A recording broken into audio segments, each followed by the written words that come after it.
There is one thing that is particularly unique about this year's NCAA basketball tournament, and it's something you won't hear the commentators talk about. A petition asking basketball fans to boycott the sponsors and encourage them to examine the exploitation of college athletes. Dr. Emmett Gill, a former college athlete, is leading the charge for the Coalition for College Athletes Advocacy. We're asking individuals who signed the petition also to engage in a social media boycott of sponsors, which means, you don't use their hashtag, you don't participate in some of the contests that they may have, you don't retweet their information or any of their information that they put on Instagram or Twitter.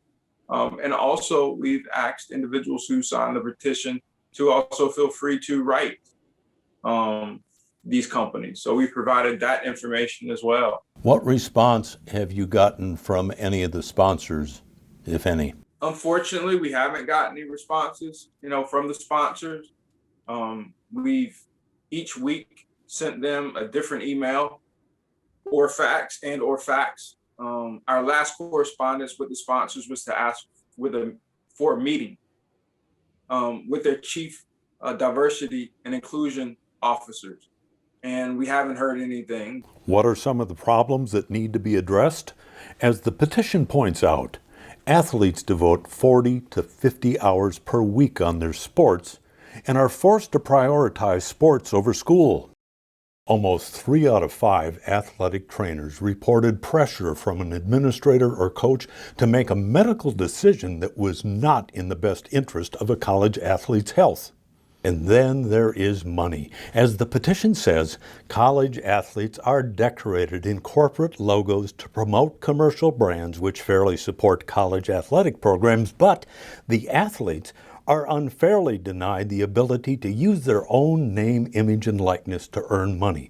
The coalition wants Congress to change that. I really want us to continue to get signatures so that we can deliver this petition to all of the lawmakers who are involved in name, image, and likeness issues on the federal level.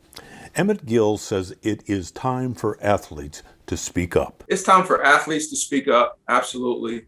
It's time for organizations to work together. One of the things that concerns me, in terms of working in the social justice space, and why I'm so happy that this coalition came together, is because we can let small details derail collaboration. And that's the only way that it's really going to happen, right? NIL is not going to fulfill the promise that it can fulfill unless, those folks who are in Washington start to work together. Can we just have one bill and everybody work on it and make it the best that it can be? And, once we see our athletes stepping up and our parents stepping up and groups working together, I think that there's going to be change.